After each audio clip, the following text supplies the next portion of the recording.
a tackle, and today we are having economists who are going to debunk. We said we are debunking the economics. We are debunking the economics. The best brains in town. We have KWAME OWINO, CEO, Institute of Economics, I hear, and also you also have BILLOW KERROW, was a former shadow finance minister in Kano's ile serikali ilipita ya mpito, and he was also a senator MANDERA County. Alituambia aliretire kwa siasa. Sasa atatuambia kuona alitoroka siasa aenda afanye uchumi. Thanks again to our sponsors, Maridadi Motors. Bale Maridadi Motors on Thika Road, opposite Total Ridgeways. You can get the best deals on your vehicles. It's also Maridadi Motors Sacco, where you get to save 50% of the value of the car that you wish to import, and you pay the rest as you do what? As you continue driving your vehicle. There's also import to sell. Maridadi gives you an opportunity to invest, where you import a car to sell. They import it for you, and the car is brought under your name. The logbook is under your name, so there's no issues of gari sijui ya nani iliendaje. Then they sell it, and then you give you a guaranteed returns of 15%, guaranteed minimum returns of 15% per annum. Alafu unachapa kazi hivyo. Kuna pia Maridadi Motor Sacco, where you get 50% and then you pay for the rest as you drive your car. Sparkling Motor Shower at Ridgeways, that is at Seattle Mall. Pale nyuma unaenda pale spa, unaosha gari. Fika pale useme umetumwa na Bitoko, unapata 20% discount. Go to D-Square in Eldoret, Ketia building, third floor. Thank you so much for always dressing us. Kama unataka nguo ama unataka kung'ara zaidi, kimbia pale D-Square Eldoret tuweze kupata kazi. If you also wish to advertise on the taco, you can always talk to us. Share your number on our inbox and someone will contact you from Trio Media. Good to see you guys. David Muturi anasema Dubai tumeingia. Good to see you, Everjep Kemai. Mheshimiwa Elgeyo Marakwet, good to see you. Everjep Kemai, it's a pleasure to have you. Pedi Kapope tuned in from Mlolongo. Asante sana to Mlolongo. Mburugu Kinyanya tuning in from Diaspora Rongai. Good morning. Good morning to you. Hali Gulaid. Good morning from Nakuru. Good to see you. Kiboy Yego anasema good morning to Tackle, watching from Mongata Rongai. Tuko tuned in kabisa. Mohamed Abdullah Habdi, good morning from Isiolo. Great Tackle expected. Asante sana Nixon Nairobi, niko ndani kabisa. Mandela Nyoko, keep soaring brother Bitoko. Asante sana, good to see you. William Mwangi anasema good morning team, pamoja sana. Kina Kashigi Cyrus, ji mko wapi? Kama mama kwa watu wa CBD pia, I hope you guys are up. Watu wa pale Mandera, Northeast, and all the guys from the Northeastern frontier, it's good to see you guys. Keep coming, keep coming. We'll keep giving the shout outs. Lakini kabla sijaendelea sana na salamu, endeleeni kutuma. Wacha nikimbie kidogo nsalimia wageni, alafu tunarudi. KWAME, good morning sir. Good morning, how are you? Good to see you. Nice to see you, thank you. This is your first time on the tackle? Yes, it is. Yeah, I'm glad to be here. Finally, glad to be here. I hope you're going to have an exciting discourse. Hata mimi ni mkarabati tu wa uchumi, lakini I'll try as much as possible to engage you. Mheshimiwa BILLOW KERROW, how are you, sir? Morning, yes. Good to see you. Good to see you, sir. It's also your first time on the tackle. Yep. Nashukuru sana kukuona. So, ulisema ulitoroka siasa kwa nini baba? Kabla hata tujaenda mambo ya uchumi. Everyone is trying to get into politics and you're running away. Well, that's the problem. It's getting crowded. That is why you ran away. Yeah, I think politics is not everyone's get along. It's not easy. So I've been there 15 years, but I think I can do. You can contribute to the country's economy like they do always, or to the country in many ways than being in politics. And I think I think you know, when you look at Kenyan politics, sometimes you feel it's not worth really the hassle, because of the way, you know, our governments are, you know, the way the public, you know, interests always doesn't match with what as the political want interest to do, or the political or what the government wants. So there's always a lot of difficulty. So I thought it's better that I do other things after 15 years. You're saying it's crowded. It's about to get worse. Understand now you're going to have a triple decker.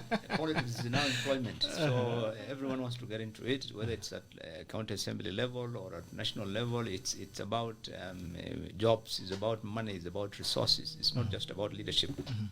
Yeah. All right. I want to give you an opportunity, Mr. Kome, to introduce yourself as well, because I know there are a number of tacklers who might not be knowing you. Some other people, you know, they somehow mistake with you with another brother. I didn't know you have another brother who looks like you. Okay. So a lot of people were asking me yesterday, which Kome, all right? Okay. Thanks a lot.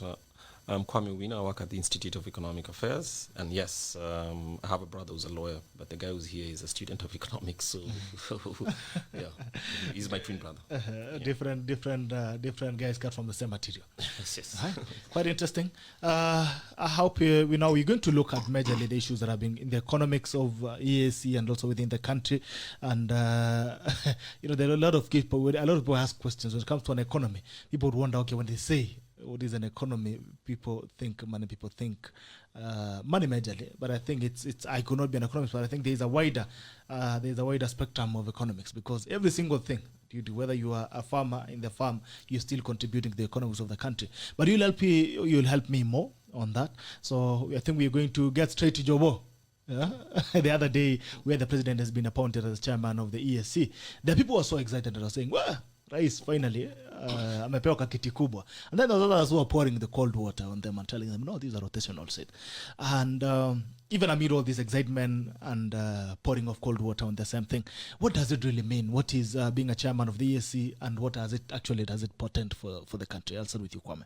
Okay. Well, you're right that this is a rotational seat in the sense that he's a chair of the summit. Mm-hmm. So basically the summit is that meeting of the presidents who are member countries of the East Africa community. And the East Africa community, it's an important seat because the East Africa community is Kenya's most, it's our closest, but also actually one of the most successful regional economic blocs on the continent. And if you know, the trade arrangements between the East African countries is important for Kenya, both in terms of sources for exports, but also the imports into the country. So it's a good trade arrangement. So the president's view, the president's opportunity, taking the role of as chair of the summit means, to some extent, he should be able to use his diplomatic capability to speak to his brothers, not a sister yet, his peers in the ESC, and to bring them to agree to some common rules to continue to implement. So in a way, he can control the agenda, and also being a chair means that I think he'll be under test because the ESC has had some problems with coordination among the presidents for a while. So obviously it's also a challenge. And being that Kenya is not necessarily the bigger brother, but Kenya has a slightly larger economy. I think it's his responsibilities about striking confidence in his colleagues, but also giving people the impression that the ESC is still going to perform an important role in the region is an important one. So yes, it rotates. I think after 1 year it will go somewhere else, but the very idea that the president has had a chance now means he'll be under the spotlight to actually continue to let the lights of the ESC shine on the continent and probably abroad as well. So it's a good opportunity. So is it given to a country or it's given to an individual? Well, it's a country. What happens if today we do an election? It can only be a president. So what happens today if we do an election and then we have a new president? Well, the Kenyan president. The new president proceeds with the same position. Yes, right. So it's not about Uhuru Kenyatta, it's about a country. Yes, of course, but because he's the president, then yes, it's about, What are your thoughts, Mr. Villa? No, I agree with what Kwame said, I share the optimism. East African countries are the largest. I think some of the largest economic or trading partners with Kenya really are in the region, and I think it gives Kenya the opportunity to increase its trade with these countries. If it's really about taking advantage of the opportunities, Kenya to try and leverage its position now as the chair, to try and increase its trade and to try and look for some of the. I'll tell you some of the things. For example, on tax, the East African, the countries for a long time been trying to have uniform taxation policies. It's something that they have succeeded in many ways. And, generally the regional integration, not just on the economic terms, but I think even politically has been something that has been on the cards for a very long time. And I think in general, the President Uhuru had done pretty well in regional or, Africa or this, that level. He seems to do pretty well, than he does at home. So I think it's a good thing that he's You're trying to suggest something that is not doing much at all. I think that it's a good opportunity for him to try and push the country's economic agenda in the region. I think that should be his main issue. Today, Kenyans are more concerned about the economy really than the political aspects. So what do you think we stand to benefit is a more leverage within the EAC, more leverage in terms of economic negotiations within the EAC? And we'll come to that. The unity of EAC continues to be quite elusive. Every time we talk about EAC, the time you're talking about forming a common currency, that or you're having a conversation about common market customs and all that. But there seems to be a push and pull within countries. And you can see that for the longest time, Kenya and Uganda had a very close relationship. That seems to be shifting towards Tanzania and all that. Kenya and Tanzania seem to be enjoying an on and off bromance. You've already mentioned that you don't have a sister yet, so you can almost say bromance. So there seems to be a serious disconnect within the EAC countries. Burundi and Rwanda are also having a conflict and all that. And then, within the EAC, you find that there's a lot of strained relationships. As much as they try to remain as cordial as possible, it seems like it's very difficult to bring the EAC. But again, when you look back at the times of Moi, there seems to have been a more united EAC. I don't know what was uniting them. But even as we talk about doing all these things, uniting the EAC, ensuring that we have probably a borderless transaction in terms of business and free trade in between. How do we achieve this with countries which are always in a tough? The other day, Tanzania walichoma vifaranga yetu pale at the border. The other when we had also COVID, there was a lot of conflicts, push and pull within the borders. How do we achieve this with such conflicts within the EAC? Well, okay, first, you mentioned President Moi's. I think, yes, when President Moi was president, was in the leadership, there were only 3 members of the EAC. Since then, of course, the EAC has scaled up. So right now we have Rwanda, Burundi, South Sudan. There's an application by Ethiopia and another one by Somalia, which was discussed as the president took up new leadership. So I think the more members you have, and that's the reason EAC is important, in order for there to be a rules-based system for some of those issues to be resolved. I think as well that the EAC has played, not perfect, but a good role in making sure that Burundi, for instance, does not completely unravel. Because we also EAC countries also live in a dangerous neighborhood. There are conflicts and there are kinds of tensions across borders and within. So that's one of the things. But the function, let's talk about the economic side. The function of the EAC is to make sure that to the extent that is possible, Kenyan businessmen and Kenyan people can trade as much as possible across with very little friction in terms of tariffs, in terms of barriers and all that. And that the EAC has done a good job, and in some cases it's a mixed job because there's what is called the common, the common market, which obviously should have been implemented by 2010, and of course it's been suspended. But it's difficult globally even. Most of these things are difficult to resolve permanently because new issues arise. So the EAC has not done too badly. In fact, if you think about it in the continent, building the other blocks, as we started with this statement, the EAC is a shining example for the rest of the continent in terms of what it has done. So in that kind of... It's not state, it's still a shining example. It is. It's a shining example. So that's one. I think that the two things that the EAC must not do, there's nothing in economics that states that countries must open up trade, must have liberal markets, and also have the same currency. I don't think going for the same currency is necessarily a good thing. The example of the EU shows always that one of the things you do when you have the same currencies, you constrain other countries in terms of their ability. So opening up movement of people, the possibility of investment across borders is a good one. But that doesn't have to result in a common currency. I don't think that's necessary. And the second one is political federation, because the political systems that people have are different. And even within countries, I think the constitutional arrangements are different. So talking about Kenya and Tanzania, again, I think that's what challenges our diplomats and the president. So you remember last year when there was the problem with COVID, I think the president made calls, spoke to his counterpart in Tanzania, and of course these things were resolved. So that's the reason these rules exist. So the mere fact that you have challenges within the EAC, in my view, is it's not a reason to be despair. It's actually to say that when problems such as those arise, then you go back to the rules and read what do the rules say we need to do. So those challenges it's just like having a constitution. When you have a constitution in Kenya, when a difficult moment arises, then we say, what does the Constitution tell us should be the path towards resolving it? So that's my view, is that we can't throw away the baby with the bathwater, or simply say that because we have some tensions here and there, that the EAC is not worth it. It's still a very good platform for building Kenya's economic diplomacy across the region. All right, Mheshimiwa, with all these conflicts, what is the future of a common market and customs union? I mean, are these guys ever going to really implement these protocols? I think the future is good. The future is positive. First, what KWAME says, the most important thing is that this is a rules-based relationship organization. It's about protocols that have been, that govern literally every aspect of whether it's trade or other relationships.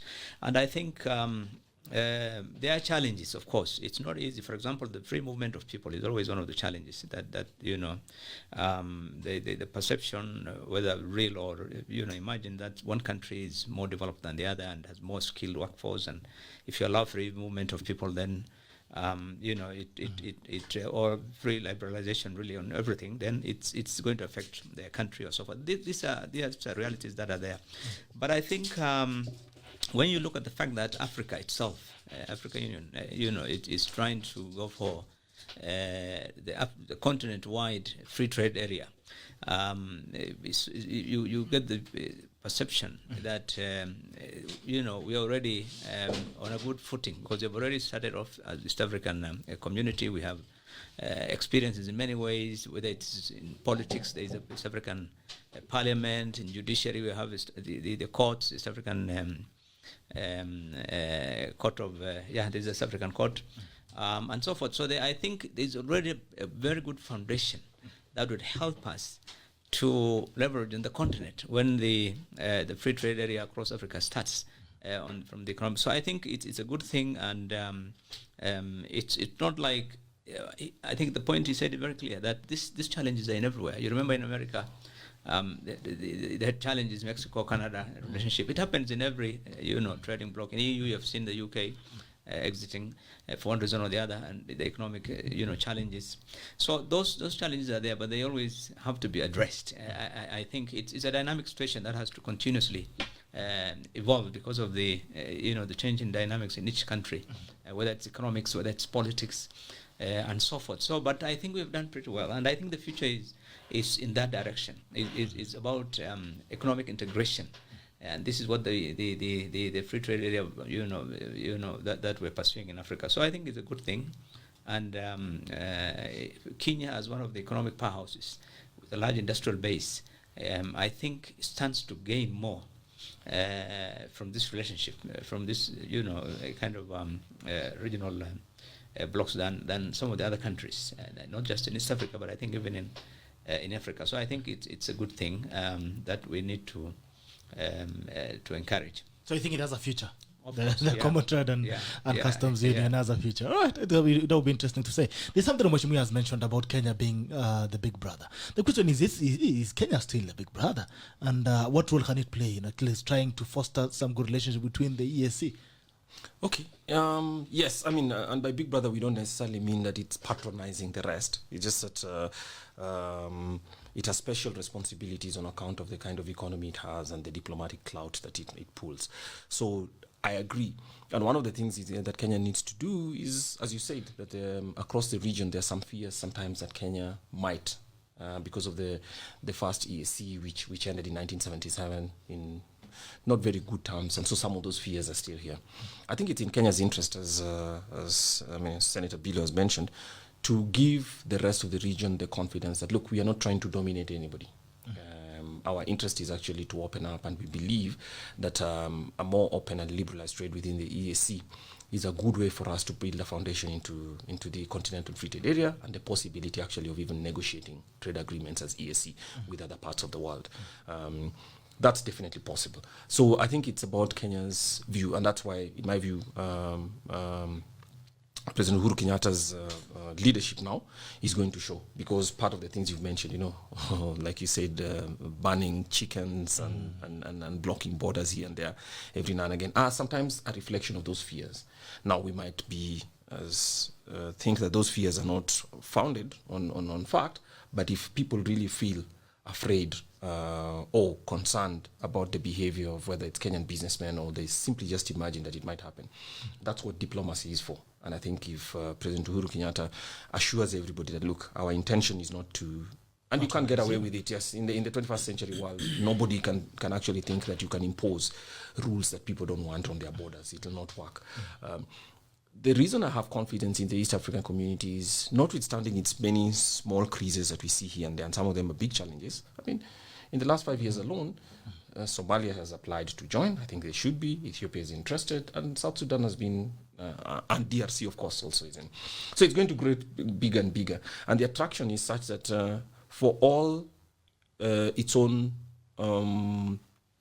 challenges, if you block on one side its challenges and achievements, I think compared to the fact that Ethiopia, DRC, for instance, even South Sudan had options to join others, and they decided for the EAC. Tells you that for all its challenges, there's still it's still a very attractive proposition for countries on this side of the continent. So its future is bright.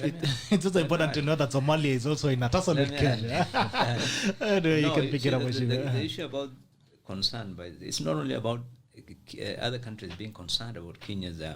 Kenya itself, there has been a lot of concern that this opening up would affect, the farmers and other businesses and so forth. You've seen Kenyans complaining, tomatoes coming from Uganda, eggs are coming in from where, Tanzania, a lot of vegetables are coming. So Kenyan farmers, raising a lot of. So it's everyone really that when you open up, then it works both ways.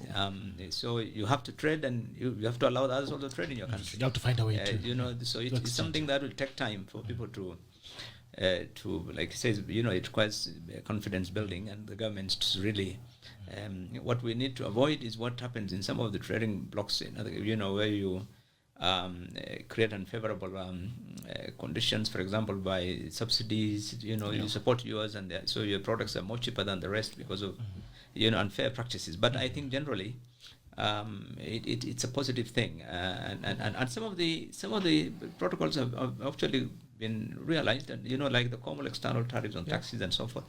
The common passport. I've traveled with the East African passport to Rwanda, Tanzania. I mean, so I think there is quite a bit of success really on that front that we need to build on. All right. So I think we all agree that now Kenya has a responsibility to make the others believe in its leadership and somehow foster a relationship between the other countries. Even Somalia applies, it's important to know that there's always a serious tussle between Kenya, Somaliland, and those other things. Ethiopia as well seems to be on the edge as much as it's trying to join in. Burundi, like you're saying, already having another tiff with Rwanda. So it would be interesting to see how it will unfold. There's something you've mentioned that you've gone there, and I would want to drop it back to you. Kenya, for the longest time, was seen to be a net producer. For the longest time, we used to produce more, and we used to export maize, export milk, export all the other things to other countries within the EAC. Now, Kenya is very quickly turning into a net importer. We're having, where I come from Wasingishu, and we are farmers. There's been a lot of complaints in terms of maize that are coming in from Uganda at a very subsidized price, getting into the milling plants. You think about tomatoes and onions coming in from Tanzania, coming in cheaply, and you find that the Kenyan traders and farmers cannot really compete fairly. At what point do we become a net importer, and what effect does it have? Now, as we open up the economy, like you're saying, there seems to be a possibility of unfair competition, because when you find the cost of production for a bag of maize in Uganda, for instance, is lower, much lower than the cost of production in Kenya. So if you bring in that maize, then it means they cannot compete. They cannot actually compete with the local farm. We look at milk, for instance. There have been stories of Fungeni Maziwa is counterfeit, but the thing is, they're trying to make controls in terms of the milk market. What are the dangers that we run into as a country that has failed to spur production? Of course, the danger is well known. We are going to lose our market. For a long time, Uganda, for instance, has been our largest trading partner. We have always exported more to Uganda than imports, but in recent years, you have seen that trend is reversing. And it's all about what you've said. It's about competitiveness. Our competitiveness has declined, and it's about the cost of production. It's the cost of energy in Kenya is very high. The cost of freight. Of course, not to leave out the cost of corruption, and so many things contribute to the high cost of production in this country. And so we've been losing out in competitiveness. And once you losing competitiveness, then those things come in. Otherwise, if you're competitive, your cost of production of maize it's lower, then there's no risk of others importing into the country. It's that simple. So when you find goods coming in here, basic goods, tomatoes and eggs and milk, and then it means you are not competitive anymore. There are inefficiencies of production. And for a long time. For example, our manufacturing sector has complained about really the high cost of production, particularly with regards to energy, for instance. And the government has, when this government came in 2013, one of the things they wanted to focus on was to lower the cost of production, the cost of energy, put up, more geothermal wells, and and try and make it. But still, if you are in manufacturing, like some of us, you'll find the cost of energy has not gone down, really. It's still, in fact, more expensive than it was 10 years ago. The same thing, when SGR was mooted, the idea was to help reduce the cost of freight across the country. But today, nothing much has changed. It's, in fact, more expensive than what it was. So I think it's not just the infrastructure, but I think sometimes some of the policies of the government, some of the legal environment, legal frameworks, and so forth. I think holistically the government needs to really address that. Otherwise, there's a risk, like you said, that we will lose our market. In the region, not just in the region, but even globally. Today, one of the most important areas in the last few years has been horticulture. But you've seen now, particularly in floriculture, many countries in the region, not only in the region, but across the world, are getting into that industry. So slowly you find Kenya losing ground, Ethiopia, countries are coming in. So I think unless we remain competitive, and then we will lose the market, and this is what you have alluded to here. So, sir, but how did we get here? How do we reverse it? And how do we balance between the consumer and the producer? Because the consumer is happy. Yeah. When tomatoes can come in cheaper, the consumer is happy. The producer is sad. How did we get here where we are finding it difficult to compete within our own markets? And then again, how do we reverse it? And how do we balance between the consumer and the producer? Okay. The very reason that countries have go into regional economic blocks, so like the EAC, is partly to exploit a bigger market. And what that means is that if we are Kenyans, we cannot therefore say that we will not buy anything from Uganda and Tanzania. We will simply export to them. That never works. It doesn't work. So while I sympathize with farmers in Western Gishu who produce maize, and if you're producing maize at 2,500 a bag, and it can be produced at 1,600 across the border, it's only a very, very, very wasteful person who would continue to buy expensive maize, because maize doesn't have a passport. So actually, even for businesses, I think it should be allowed for businesses to procure and to buy products. Because remember, while people say that there's maize that's imported from Uganda and Tanzania, from Uganda, is cheaper than Kenyans and is displacing Kenyans, one of the things that Kenya does is actually some of that is processed into other goods. So it's an intermediate good. So it's processed into, say, animal feed, and then re-exported. So the point is to make sure that markets work efficiently, as opposed to saying that, look, we should not buy tomatoes from somebody else. In the same way, people in Europe cannot say that, look, why are we buying from Kenyans tea, or why are we buying? The nature of trade is that you exploit the best prices that you can to produce greater value for your people. Value addition. Yes. So I think that there are two things we can read from the fact that if our maize and even sugar in the region are the most expensive, let's ask ourselves, is it that our production systems are uncompetitive? Is it our fertilizer? Because, for instance, the government gives a subsidy to fertilizer, but fertilizer in Kenya is still more expensive than other places. So somebody brings in fertilizer and it's still more expensive. We're supposed to have seed. So many of the problems that we see as imports from Uganda and Tanzania reflect inefficiencies that are domestic. So it's not to blame Ugandans and Tanzanians. They're filling a gap. They're filling a gap, precisely. And that is a signal to us, as my colleague Billow said, that is a signal to us that there's something broken about the way we produce things. So if we don't fix that domestically, you cannot tell Kenyan homes not to buy onions or not to buy tomatoes until Kenya can produce it at the price they can afford. So obviously, the good thing again about global, rather opening up, is that competition is a signal to you to actually, because farming is a business. If we start with farming is a business. So when you farm, you also need to reflect what the factor prices are. And if your signal is that you're producing a product that is more expensive than people are willing to pay for, and they're willing to get it from Uganda and Tanzania, then what that tells you is that maybe you need to change the way you produce, or actually you need to go to another crop. Because remember, the function of a common market and the function of a common market actually is that there's no such thing as Kenyan maize and Ugandan maize. Maize is maize. It actually comes East African. So basically it's grown in East Africa. So these are East African products. In the same way that when Kenyans export, say, margarine, which Kenyans export into the region all the way to Rwanda, that's East African product. That's the reason I talked about the rules, so that the rules say that, look, it is recognized as an East African product. They don't care how much it used to produce, and it doesn't matter what the person next door produces. Yes. Provided a consumer who has it on the shelf, who sees it on the shelf, is prepared to buy it, right, at the price that is for which it is provided. That's what the signal is for us. So I think we can't want to go into the East African community and say that our function in the East African community is simply to push goods into Uganda and Tanzania, but for us, we are not going to get any. Of course, it wouldn't work, because if everybody does that, then the community would cease to have. Its most important objectives would not be achieved.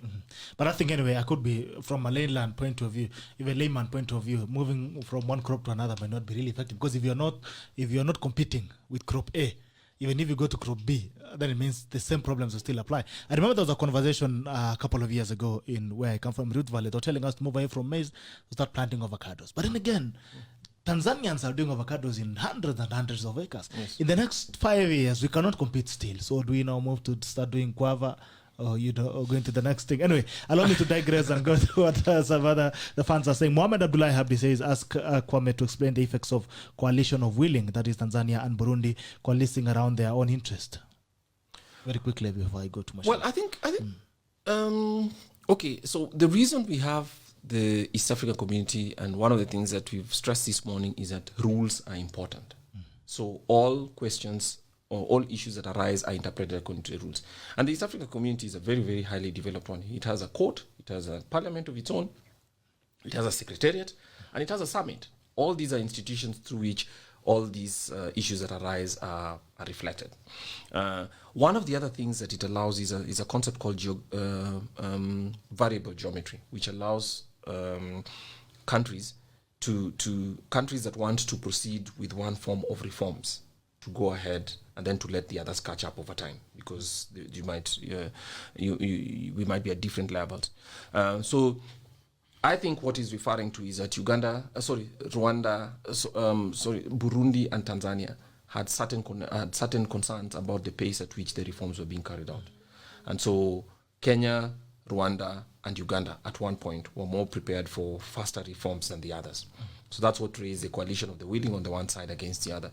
So it wasn't, I think sometimes the press also played it politically in such a way that look, some other people were being kicked out or were being given the signals to do that. So that's why I say that diplomatic management is part of what is required to keep the EAC going. But within the rules allow for some countries to actually lead with some reforms if they are necessary and they're part of the agenda, and for the others to follow up over time. So it's okay to coalesce around their common interest as they move forward. All right. Olemijil Slayer and Difton says, ask BILLOW KERROW why the government imports maize, yet our farmers in Rift Valley and parts of Western Kenya are producing more than excess.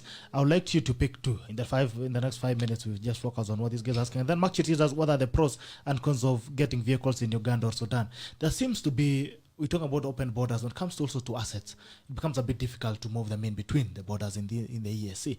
So maybe you pick that on the issues of maize, which I think we've really discussed as much, and also about the movement of assets within the EAC. I think every country has its own obligations as a nation to, work towards the well-being or the economic development of its own citizens. Kenya government, as you know, has for a long time supported farmers, particularly in the staple foods like maize, specifically with various interventions, including subsidies like fertilizer and so forth. And I think the reason was to discourage imports and try and get the farmers to make livelihoods out of their crops. It's not just in maize, even in sugar. But where then production, or for example, is not adequate, like in the case of sugar, the government has always sought, the support of its other countries to allow them to fill the gap. And so forth. But let me tell you, the issue of maize really has been dealt with for a very long time by governments. When President Kibaki came in, he talked about, remember that strategy on revitalization of agriculture. They tried to review the entire legal environment to try and introduce some of the policies that discourage farmers and so forth. Try to liberalize as much as possible. You now see what's happening in the tea sector, in the coffee sector. The government trying to do everything to try and encourage that competitiveness, so that really we can compete out there in the market. But the challenges are there. Everything is different in every country. The cost of land in this country, for example, the price of land, you can't compare with the countries in the region. The cost of inputs, cost of living, it from country to country varies. The cost of labor in Kenya cannot be compared to the cost of labor in some of the other countries. So definitely then the cost of production seems to be higher, and I think these are some of the challenges. But there are, ways in which this thing can be addressed if both the government and the farmers themselves really looked at it. For example, one of the things that we have, if you look at Rwanda, if you've been to Rwanda, you'll find there's a distinction between the way the farmers in Kenya and Uganda, use their land. In Kenya, the lands have been subdivided into very small units, and as the family grows, it goes on being subdivided, and people live on the farms. The houses are built there. You find it's different in Tanzania, in Uganda, where people have settlements where their homes are in the settlements, and the farm and the rest of the farm is just meant for farming. So I think it's time that we looked at our farming practices in general, plus of course address some of the challenges that contribute to the high cost of production, not just in maize, but I think across. Otherwise, on the mobility of assets, I think some of the key challenges really in integration is about mobility, whether it's of people or not just goods, but even of people. I think these are some of the areas that are a bit sensitive in terms of security and so forth. So I think that is an area that takes quite a bit of time to get that confidence really in a regional setup like this one. Yeah. So as it is, then there are a lot of cons than pros in terms of getting assets in between the EAC. All right. So, Mark Chiti, together you have your answer. Keep sending your questions. I can see there are some other questions. We'll get back to them so that we don't lose track of our thoughts on the conversations. Now, IEA keeps reading reports and announcing reports that the economy is growing. KWAME OWINO comes on TV screens and tells us confidently the economy is growing at 7%. And the villager is barefoot in the village, has not taken food for 3 days. Who owns the economy? When you talk about the economy, you had the president the other day saying that he has grown the economy multiple times more than his predecessors. And when you look at the cost of living from the guys he's mentioning, we say Moi was corrupt, but hizo masiku ulikuwa unaokotanga hata kidogo 50 so tano thou.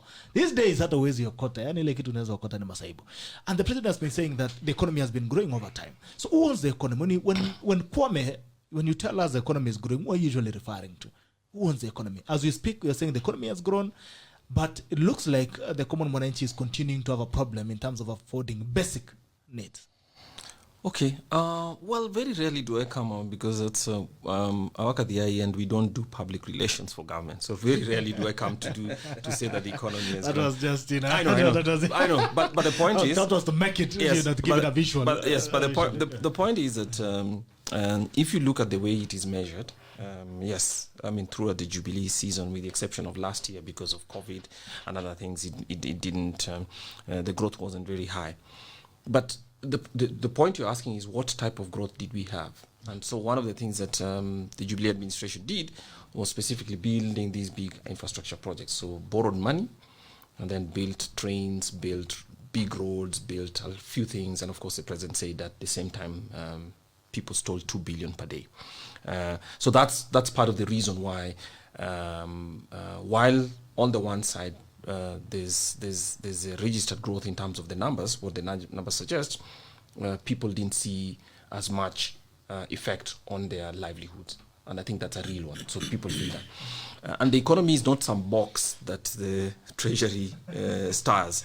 The economy is just basically the daily interactions that each of us undertake as we try to live our lives. So basically, you have some piece of land, you know that the planting season is coming, you go and buy some seedlings, you come and plant, you pay your laborers, you wait for the rains, or you irrigate, you weed, and you do that. So basically, as you operate your life in terms of trying to live your life and obviously manage your finances, that's what at the huge scale, that's what the total of the economy is. But most of us are doing that on a day-to-day basis. So it doesn't even belong to government, actually. Economies exist because all of us have the urge to wake up in the morning and do some work that is of value, and that value obviously generates income for everybody, and for us, so that we can pay we can live lives that are of dignity.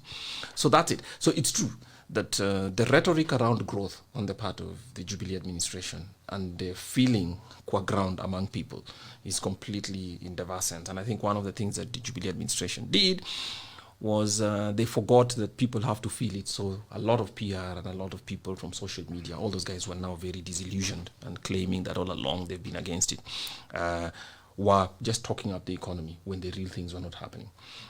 So yes, you're right, that the Kenyans have Kenyans who work and who have small businesses and big businesses. Some of them actually supplied products to government, and there are people who've not been paid for 2 years.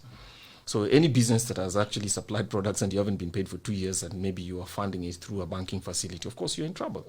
So all that at large scale has generated the kind of disillusionment that we see. But more importantly, if you put all these things together, one of the things for which President Uhuru says that he's grown the economy by a huge scale, well, he's also left Kenyans, he's going to leave Kenyans with a lot of debt.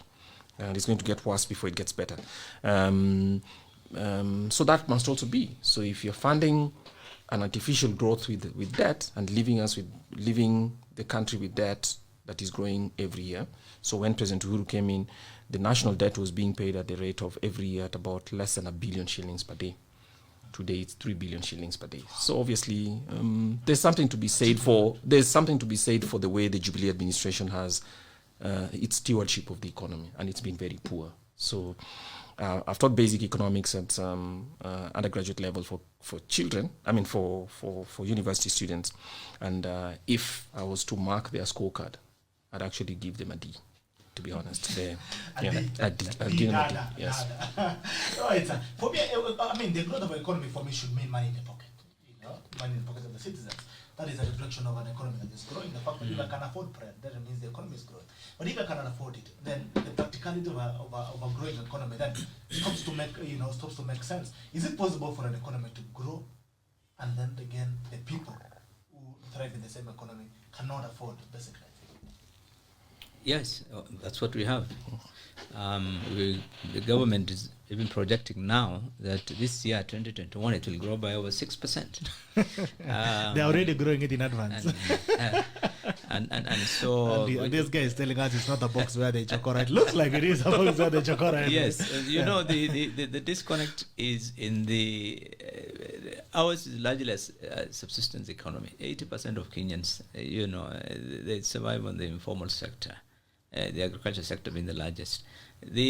What we call the formal sector is really very small, pretty small, and this is where the data, most of the data comes in from. The manufacturing sector, the retail, the businesses, the financial sector. These are what I sometimes call the elitist, sectors of the economy. Those are the ones that contribute to all this growth, infrastructure, those huge projects, So, but to the 80% of the Kenyans who survive on they don't see the trickle-down effect is minimal. It's not there.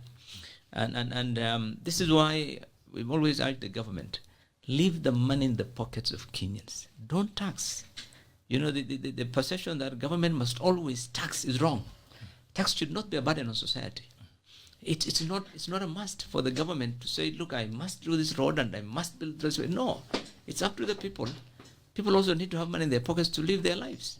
So you don't have to tax people in order to do the things that you think are important. And this is what we are seeing in this government. You know, the government says we want to leave a legacy, we want to do this. It's not about what you want. And I think this, unfortunately, is what is contributing to some of the and this is what you would call during the time of Reagan, they were calling voodoo economics. You know, the taxes you collect are going down, but your expenditures are expanding. You know, you are now, even in crisis like now when we have this pandemic, you would expect government to rationalize its expenditure and, you know, it would go down this year. But you find them expanding, 3.3 trillion is just increasing. And they know revenues are going down, the situation is bad, and there are challenges in the... So, and so I think this unfortunately is about the government's own, the policies that they have in place, and they want, you know, so which is not necessarily right, and this is why we said it's their performance, really, their stewardship of the economy is pretty bad. All right, that's some voodoo economics. That's a new one. Anyway, since you've already mentioned, you've dropped something about the about taxation. KRA seems to be every day on an aggressive front to tax Kenyans. Mm-hmm. Is there a country in history which has ever taxed itself to prosperity? A country that has ever pickpocketed itself to prosperity? Obviously not. I actually have a different view about that. Because you remember the Kenya Revenue Authority is just your administrator of the tax collection system. Yeah. The institution that's empowered by law to create taxes is Parliament. Yes. And so KRA is overstepping its mandate? No, it isn't. I mean, it's just doing the work that Parliament... You know, KRA cannot collect a shilling from us on this bottle of water if Parliament didn't allow it.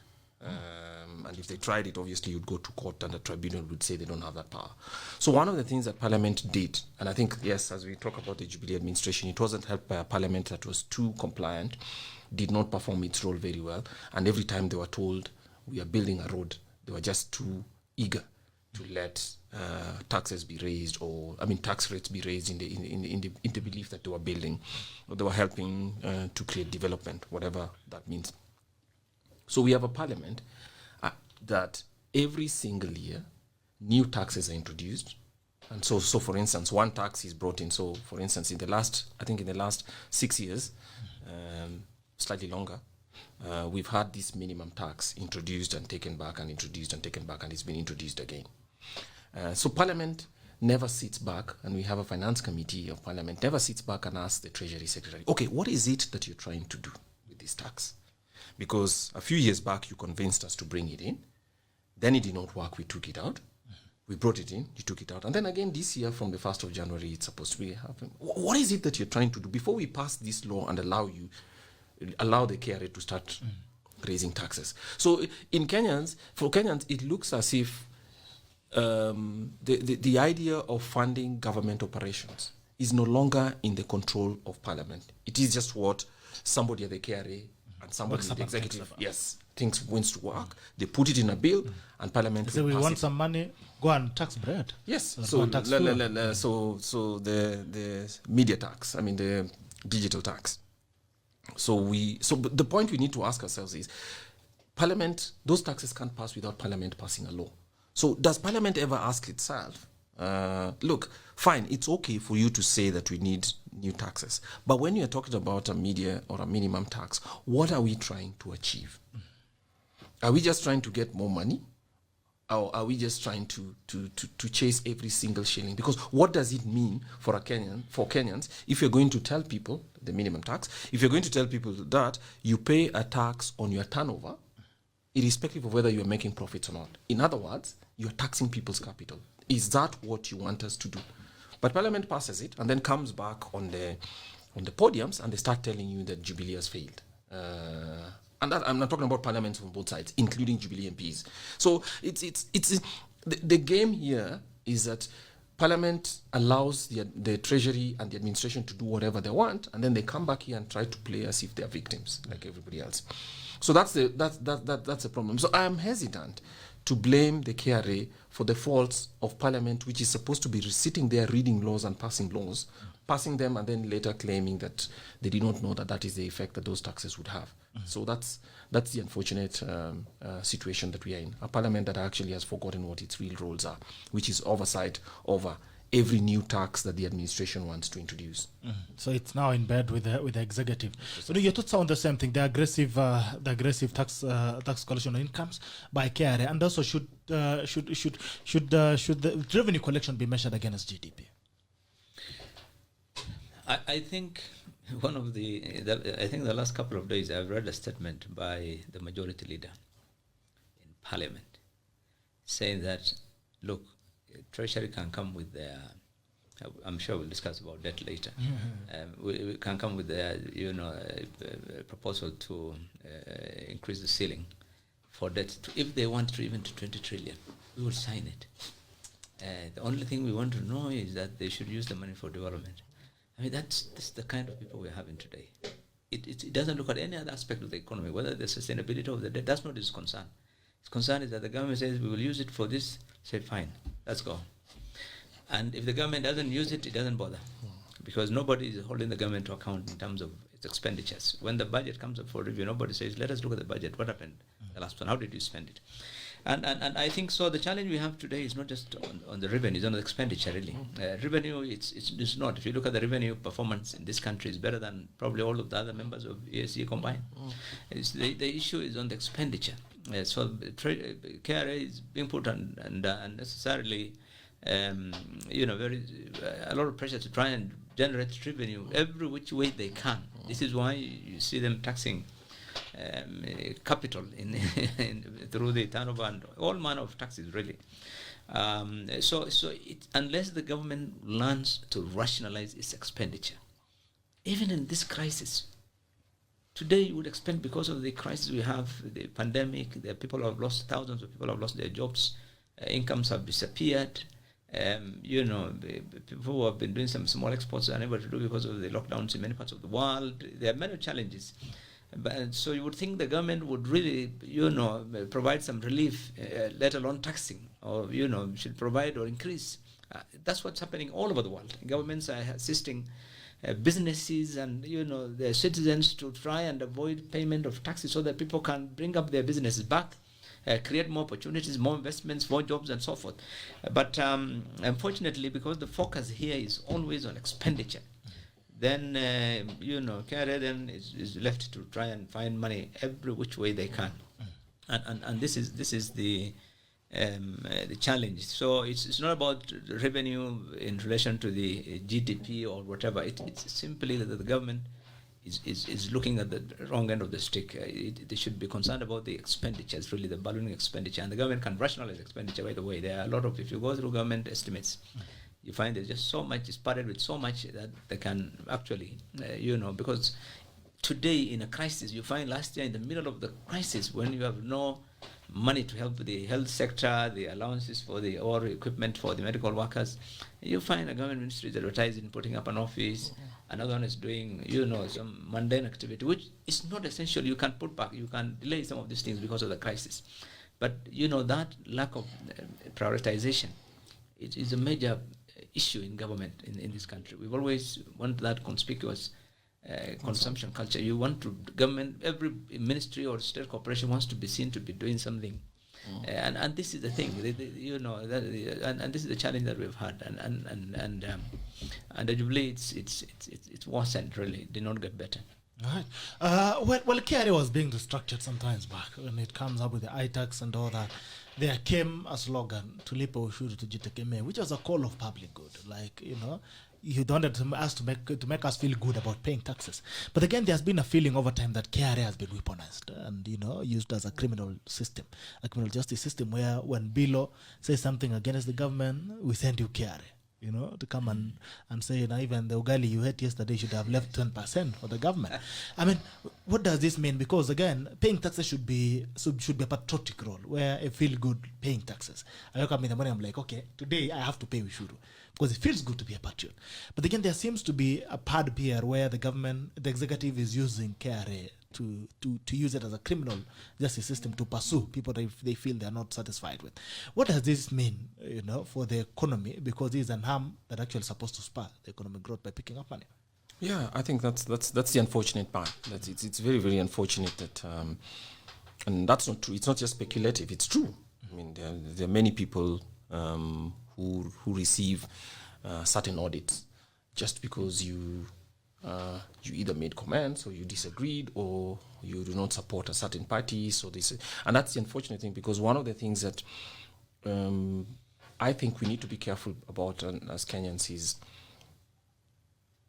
people who are in leadership might have political problems with their opponents, but weaponizing institutions of the state is always a losing proposition. Because the moment you make every Kenyan understand that the revenue authority itself is performing a political role, a partisan political role, and not necessarily a national one, its credibility is damaged. On both sides, basically, people start to believe that you actually use that. So when you see them, or when you have the opportunity to, it's actually dangerous. And it's something I think that Jubilee has pushed, or this administration has pushed to a level where it's very, very clear. It's unfortunate because even for the Kenya Revenue Authority itself, which has professionals, they should understand that what that means is that they're damaging their own credibility. And for a tax system, remember, we have 2.9 million people who are on a payroll. Of that 2.9 million people, there's another 15 million who work in different enterprises, in small and micro enterprises in one form. Some are farmers and traders and everything else. It is not possible in any country to establish a tax system that can actually go to every single person. What that means is that a good relations between the Revenue Authority and a Kenyan, for people to have confidence in self-declaration and compliance, is essential. But when you damage it to solve a for political exigency, to show people that, look, we can actually use the revenue service to oppress you. Clamp you down. I don't know if that is that is a decision of a responsible person who actually understands how governments and statecraft should be done. So yes, it's unfortunate that it's damaging the credibility of an institution that is so important for the operations government, and it's also damaging its professional outlook, because it now looks like they are political hatchetmen. You basically sent to you when you said something, or when you disagree, or when it is intended for your business to be damaged, so that your livelihood is lost. I think it's a really, really dangerous thing, and it's something if it was up to, that Parliament should have taken to itself and told the executive, look, let's agree to some of the rules that the functions of audits, and audits must be performed, should be independent of political. Yes, because if you make the leadership of the revenue service in any country look like they perform a political role, then I think you've damaged it. And one of the things that many people don't understand is part of the reason even Kenyans have very low trust of the National Police Service, of the National Police Service, for instance. I think it's happening to the Revenue Service now, and many functions, the provincial administration, is some things that happened 30, 40 years ago. It takes a very long time for a state to recover credibility for its core offices if some of those things happen. And I think it's also happening now, unfortunately, with Parliament itself damaging its own reputation in that way. So that's the unfortunate thing. It should not happen, but yes, I think it's happened too many times, and I don't know if people understand what they're doing. Yeah. All right, as you pick it from there, your comments on that, we penetration as well, Mheshimiwa, and then you pick on, there seems to be a very thin line between SMEs and the other sectors in terms of taxation. Looks like I impose the same tax I'm imposing on KWAME on you. You are a big boy in the field, but again, I tax you the same way I'm taxing this guy. Should we have a different regime for SMEs and the bigger companies, and also maybe multinationals? Your comments on criminalization of the KRA system, revenue collection, and as you pick that as well as we close on KRA and taxes. Yeah, I think I share the same sentiments with KWAME. I was in audit practice, and I know, I mean, I have seen a practical example in 2019 with one of our friends who ended up before the KRA investigation department. And so the auditors were trying to, get the department to provide the details on your audit query so that the client can give the information and so forth. But I remember the officers were more concerned with placing him under arrest, and told them, look, you guys are interested in the money. He's not refusing to pay. Just give him the documents and he wants to pay. He said, no, we have a target of X number of people will be arrested and charged.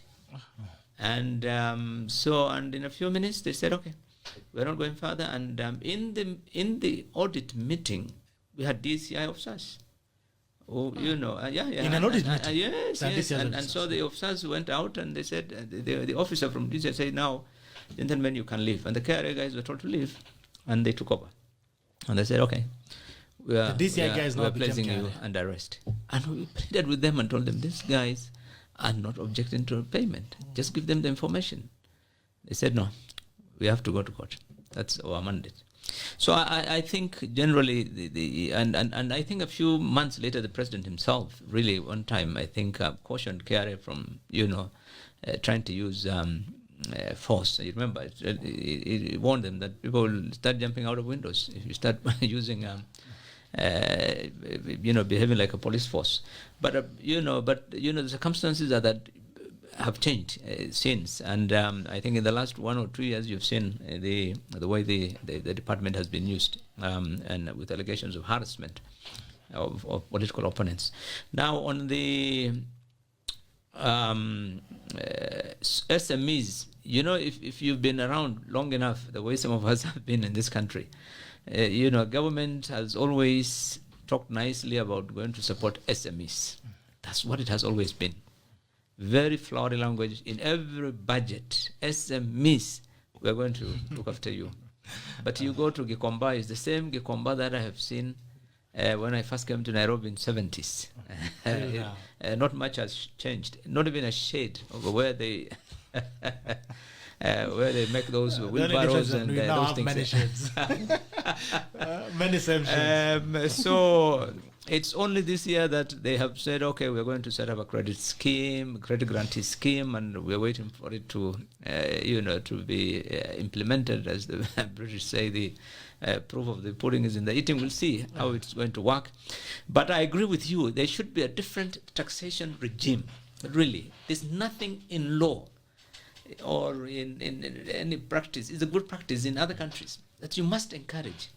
That's why our SMEs never grow. It's always been around 80% of our businesses are SMEs, with millions of them coming up and collapsing after 1 year or 2 years of being in business. So I think it's true. And let me give you an example, for instance, not just in taxation regime, but I think in taxation, of course, the most important thing is KRA seems to have really downplayed one of its key roles, which is facilitative. They're focusing always on regulatory aspect. If you look at KRA charter, it's not just about regulation. It's about facilitating businesses. This is the cow that gives you the milk. You need to give opportunities. You need to create incentives and so forth. But instead, you'll find lately, they're actually going the opposite. They're fighting, they're removing every incentive, including even for big companies. Now, the capital allowances and, investments has become a problem. Now, when you come to, I want to give you another example, for example, in the banking sector. Because one of the challenges in our SMEs is access to credit. And so I've always, and this I've raised even with Central Bank when I was chair of finance in Senate, really, and they don't seem to be keen.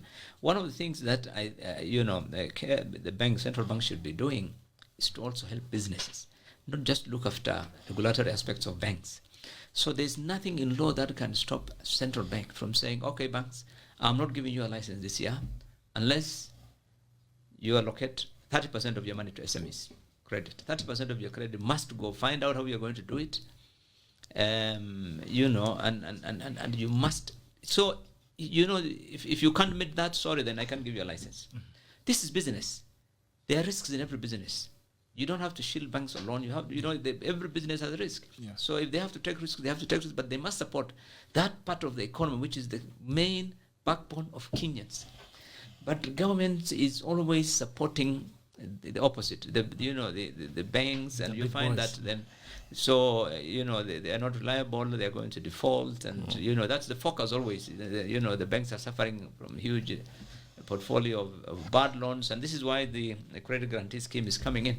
If the government is concerned about that, then they need to come in and actually provide that credit guarantee in a big way so that our businesses can survive. There's no loss. Government always looks at things.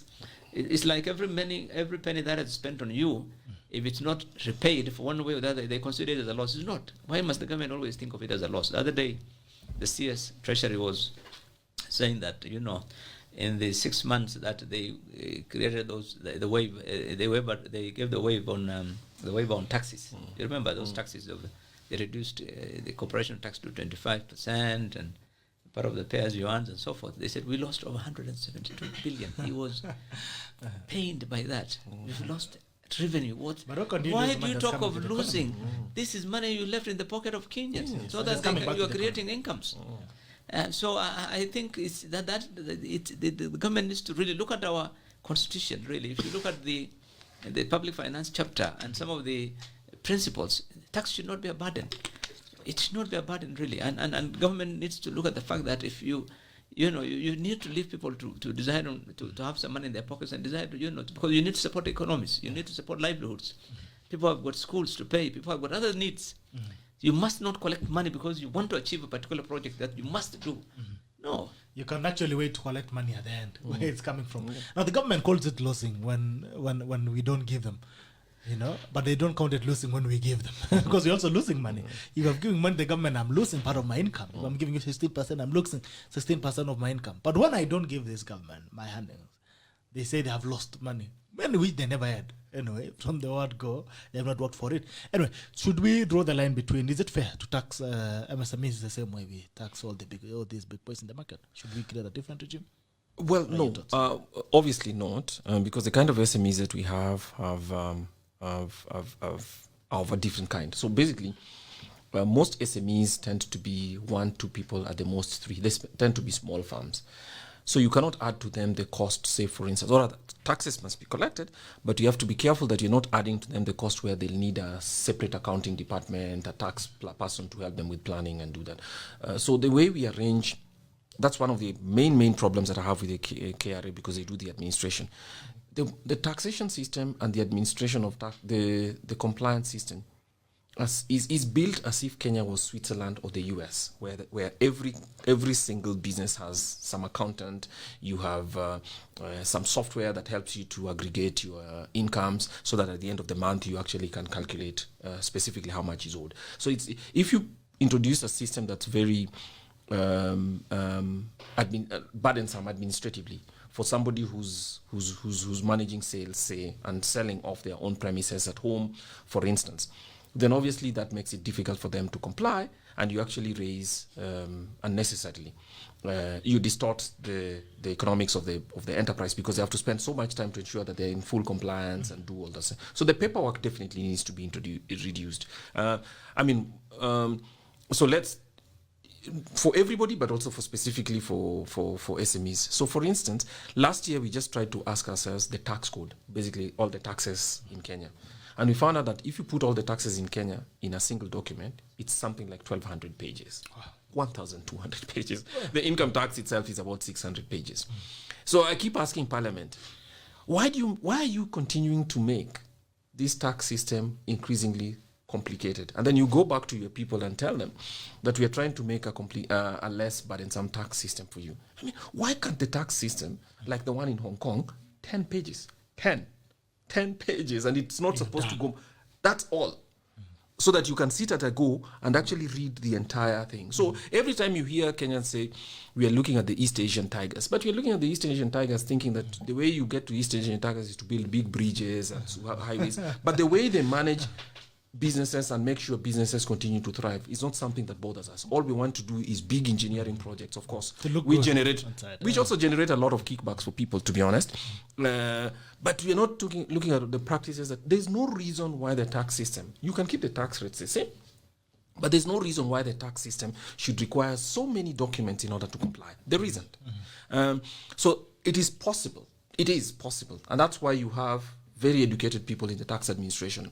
I don't know why a parliament cannot ask them, for every tax head that you have, why can't you reduce this thing to at most 10 pages that somebody needs to read without shifting your tax rates, because what they're interested in, VAT can remain at 16% as we did, but how can we make sure that a person who wants to comply only reads 10 pages and is able to answer all your questions in a day or two? So obviously that complicated tax system means that for a small and micro enterprise, complying with taxes will cost you a lot of money and a lot of time as well, which most businesses don't have. Even learning how to pay those taxes is work in itself. Precisely, It's it's a lot of it, itself. Emmanuel Kipsang says that Badu owns the bank, sir. James Mwenda, that follows the doctrine of equality. You can't have different tax regimes for different people. All right. Livingston Olakwal says, who will receive the COVID-19 vaccination earlier? Wananchi or waheshimiwa? Those are very interesting people. There's someone here was at a question, Lacoste KE, saying, my question, what happens now when they reach the inelastic limit of taxation? What will happen now that Kenyan pockets have been overstrained by government taxation? Is revolution possible? Can Kenyans save themselves? Billow, you've been around long enough. Can you answer? We've always said we're going to have a revolution, but it doesn't come. I think when you look at, maybe Kwame should tell you because he's in IEA, the number of levies, and forget about the taxes being introduced by the government in this country, from road levy, fuel levy, SGR as a levy, every little activity that they want to do, they put a levy. Levy. That's why when you look at the price of fuel, you would think that the 100 shillings is actually the cost of the fuel that we import. You'll be surprised that that 100 shillings of petrol, 40 shillings is what goes to government, not just taxes. And but so many other things that they keep charging. You try to import something and you'll see what the government really charges, and they're still coming up with more. The other day I was reading about they want unemployment levy. They want soon they'll give us a walking levy. But you have a levy. So I think part of the challenge we have had is that as a society, as people, we have not been very how would I put it? We have not aggressively fought some of these measures, even when they deemed to be unconstitutional. For example, the minimum tax, which is a tax on capital, really, and which is raised now, is going to raise the level of inflation in this country, make things worse. Because what happens is that you pay 1% on turnover. Then if that's what the manufacturer pays, the one who's importing raw materials, the manufacturer, the distributor, the retailer, it's going to make the situation very bad. So if we have something like that, we should be, as businesses, as institutions, as people, able to go to court and challenge some of these things. And I think, forget about Parliament, even as Kenyans, we are not really very aggressive in terms of challenging some of the decisions, bad as they are. Because of I think to be fair, I think it's because of the dynamics of the politics in the country. Businesses want to, some of them get, like you said, kickbacks from government, and so they want to be seen on the good side of government. Nobody wants to be seen to offend government, and so we let some of these things go, and so is the ordinary Kenyan down there who goes to buy. The consumer who's paying the price, and this is why poverty levels don't go down. Half the population of this country is still living below the poverty line, despite the fact that we keep talking of nuclear energy. We have set up, we are doing everything. You would think we have really gone. We're supposed to send some balloon. We had the other balloons. But you just need to get out of Nairobi a few kilometers, and you'll see the ordinary Kenyans, and life is completely different from what the government thinks, or what people in Nairobi think. So I think yes, there's going to be a limit, and I think Parliament should really help Kenyans and say no to more taxes, especially now when there's a pandemic. People have lost jobs, businesses have collapsed. It's not the time to tax anywhere in the world. People are not increasing. Governments are waiving taxes. to encourage people to spend, to encourage people to invest. This is the time to increase people so that business can rebound again. And so it's not about, no, we've lost money, I must raise money. And I think that is the unfortunate thing. And I hope they because we're going to the budget in the next few months. And we're very fearful. The way the government situation is today, it's like they will want more money. Yeah, they will need more taxes. And more levies coming. Of course. More levies coming. Anyway, there's someone who has asked a very interesting question. I don't know if it falls into the economics. But Casper Omondi is asking, what is your take on wheelbarronomics as a contributor to public policy and contributor to production among the youth for now and future competitiveness? Okay. Well, no. Okay, let me. I don't know if it's in a unit in economics. No. But okay, I think by wheelbarronomics, your Casper is referring to the debate of the moment, and the debate of the moment, or what people call the national question today. The debate of the moment is: look, this is a country going to almost 60 years of independence, after independence rather, in 63, and one of the things that has happened is Kenya is one of the most unequal countries. I mean, when we all had independence, everybody was almost equally poor. I mean, most, and so we see some certain families or a set of people who've acquired enormous wealth. Some of them have never woken up in the morning and worked a full day of their lives. So it brings in this argument that there are some dynasties, and then there are the rest of Kenya. So I think what wheelbarronomics is trying to refer to, while of course it's one political faction in Jubilee, is that the differences in wealth in Kenya are not created by people who have worked for it. And so the political discussion we should be having is whether that level of inequality is unacceptable. And it isn't. So it's not for me to say why somebody else who lives in a house that the government of Kenya constructed for almost $1 billion shillings should be claiming that that Kenyans should be asking government or asking some dynasties why they have. I think it's a clever thing. It's a discussion Kenyans need to have about the discussions about the differences, the huge differences that have been created either by government policy or by people who have had access to wealth, whether through land that is not accounted for by the work that they've done. So the huge differences that exist in Kenya, which of course can be politically exploited and also create differences between people, is one that should be requested. I just think that some of the people who are asking that question, who are themselves members of Jubilee, which has also driven the greatest inequality among Kenyans, do not have legitimacy to ask that question. But as Kenyans, we should sit and ask ourselves, an economy of this kind is unsustainable, where all you do is we use government and access to government as an opportunity to build wealth for specific few at the expense of many. I think it's a question Kenyans, and we should not run away from that problem as a class problem, what it means for it. We shouldn't, except that we should not have it as a way of resolving the political differences between Jubilee principles. I think that is something they should sit in a room and discuss among themselves, because they got themselves elected in 2 terms. But the differences that exist in Kenya, and whether they are real, and how government spends money in a way that drives inequality further between people, or directs through public procurement income to the relatives, friends and associates of politicians, on people in the executive generally, is a discussion that Kenyans should have. All right. Mheshimiwa, government keeps borrowing. Right? I've always wondered, a government is like a home. If you cannot afford bread, you don't have to go and borrow more money to buy bread and margarine. Right? So it means you're in a circular level of, you go and borrow from kiosk A to come and fix the debt we are at kiosk B. The government, is it not possible to adhere, to formulate its economic, its budgetary policies around what it has collected? What's so difficult about that?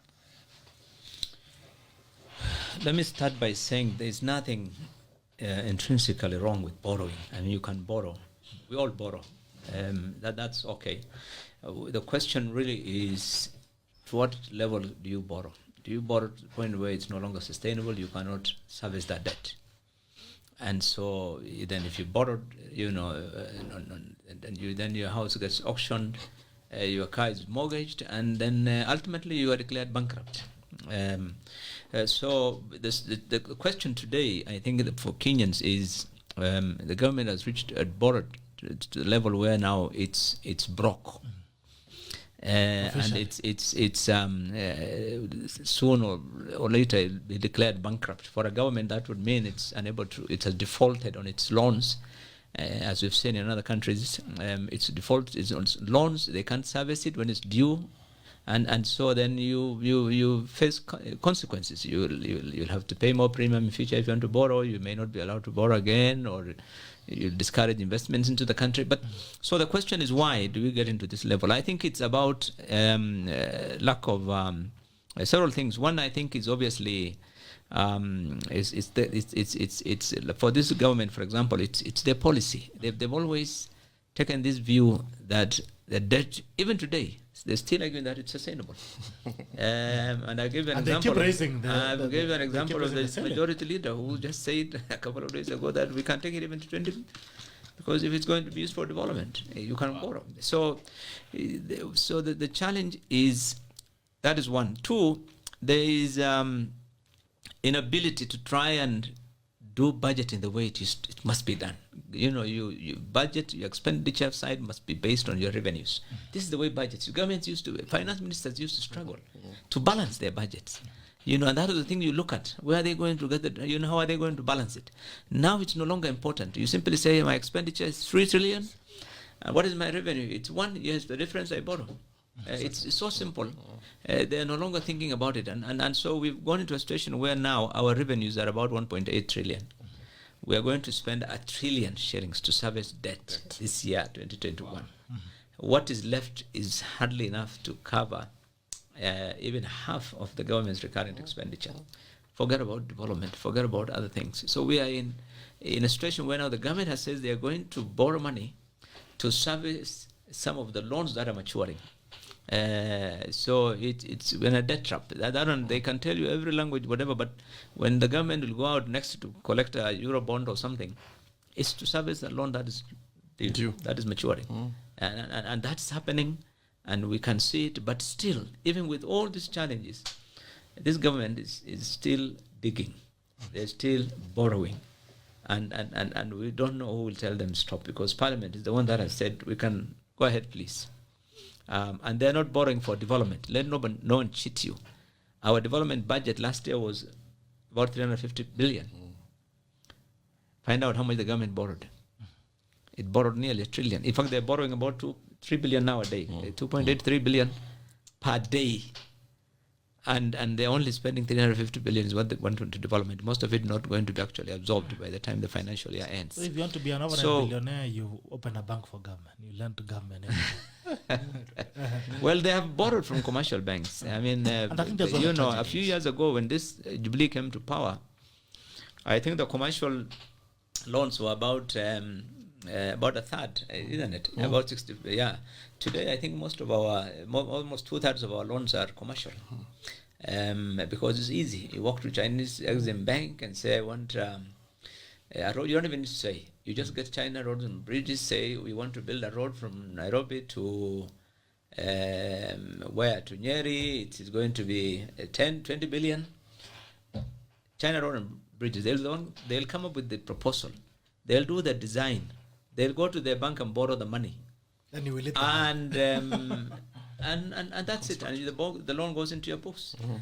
And I think this is a pity that we are really, most of our business projects, big projects, are contractor driven. And this was what Angular leasing was about. And I remember when I was in the National Assembly and we went through that, we investigated that thing. And the current president was the chairman of the Public Accounts Committee. And we went all the way to London to interview Gidongo. And in our report that we submitted and adopted by Parliament was a recommendation that we should never again, as a government, approve any contractor or supply financed projects. But Jubilee, everything from the dams to the roads to the railways, it's all contractor driven. And I think unless we stop this, and this is why it's easy to collect the loans. This is why this huge quantity of loans. That's why we moved away from the IDA loans and ended up where we are. And so it's you mentioned it's about these commercial loans have opportunity for kickbacks, which IDA loans don't have. And so we are in a crisis. We are in a hole and we are digging. So we pray that the hole does not collapse on us.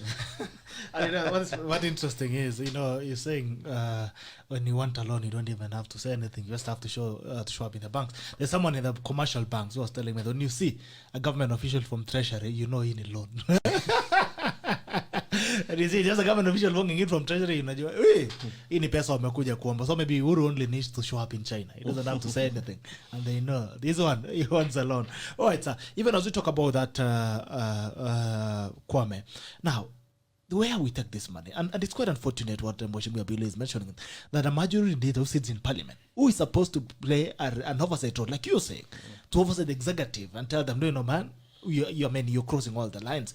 He's the one who's telling us, by the way, we can raise this thing. As long as we're talking development, that's what we have a problem with, where the money is going to, because there's no guarantee of return from where we're putting these investments. We're putting them in infrastructure. At the end of the day, look, for instance, at the expressway. We say that it was a funded project. Today, we are compensating people land using taxpayers' money. I mean, you look at it and you wonder, what is the common sense in this? And I think the only motivation is the kickbacks, 10% from, we give from these other companies. And then now, look at recurrent. You borrow money to pay salaries. You do a budget, you sit in a corner, make a budget of yours, and you don't have money. Napiga budget nafikisha 500,000, then unakuja na bakuli. Nasema sasa nyinyi wewe leta, and you have a loan from every other neighbor. If you are in government, Kwame, this money you are borrowing, where do you think actually could put this money? Because like Billow says, I think looks like we are in a beauty contest. We want to look so good. We want to expressways. You want to have highways and all these things. We want to have things for the newspapers. Although Tanzania walikuwa wanatuchongoa sema tuleta bring mantis from China for the SGR. If you're in government, where would you put the priorities in terms of loans? Where would you put the money? I don't think we should go for loans. I don't think we should. Because as you've said, it's a dangerous dance that Kenya has started, and one of those is to build infrastructure. So, for instance, if you think about the expressway, and you're told that the expressway is a PPP, which is basically a public-private partnership, and the partner is supposed to be putting up some money. From the construction, we just try to do a scaling by asking ourselves, a similar construction done in South Africa, a similar construction, one was done in Slovak Republic, taking those numbers and trying to, because this construction is a 25, 30 kilometers road, that thing should not have cost more than 16 billion. The amount that is being quoted for that thing is about 73, I think, or 74. Suggesting that we are building it at 4.5 times what it would cost. And so what's the difference? It's one of the most expensive expressways. Yes, in the world. So in the first place, that just tells you there's some mischief. Now, the person who's constructing it is constructing it and has also been given guarantees by government, which means that if it fails to meet the traffic flow that was required, the government will pay. The government will pay. Oh. And I can tell the traffic flow that was required has actually been, those numbers are fake. I mean, let me say this without fear of contradiction, because if you look at the number of the traffic that takes place, yes, the traffic that is even projected that we even have today between JKIA and Westlands on a daily basis alone, right? That road assumes that 50% of that traffic will pass to the expressway. Unlikely. Especially if you're going to be charging people, how much would it be? 1,000 shillings for something? Yes, 600. Yes, 600 shillings. It's unlikely. So there's just something about those numbers that reminds me of SGR. When SGR was being calculated, the volume of cargo that was being assumed would pass in itself was so. It's as if we've decided to one mistake, and instead of stopping with a serious mistake at SGR, we are repeating it in different configurations everywhere else. And who will we leave with the bowl, as you said? It'll be back to the taxpayer who will have to pay without. So obviously, there's just something wrong about the way it was scaled. Yeah. Even if the logic of an expressway made sense, because you need to provide an option for people who want to travel faster, whatever might be, and everything else. But to have raised that thing from about 14, 15, 16 billion right now to looking at 70s, and you know by the time they finish it will probably be at 80 or thereabouts, tells you that something wrong has gone with the way these roads are designed and the way they talk costing. So if I was to ask today, the first thing that I would do is actually just freeze borrowing for the time being. The only borrowing you'd have to do is borrowing that allows us to stretch the tenure of loans. Because right now, if you're paying $1 trillion per year and you're collecting 1.3, it means you need some kind of bridging finance, which is basically to stretch the tenure of loans so that you're able to pay for yourself. But this infrastructure borrowing that we've gone crazy on, I mean, people are high on something that I do not know, and I should not mention on national radio, but people are high on something that, to be honest, something that definitely might not even be legal, but there's something people people just wake up every day and they want to construct something. So that's the unfortunate thing. So loan is an opium. I don't know what it is. The more you have, the more you want. I don't know what it is, but obviously there's just something that's and obviously it's easy, because who is left with the bill? The taxpayer. It's easy.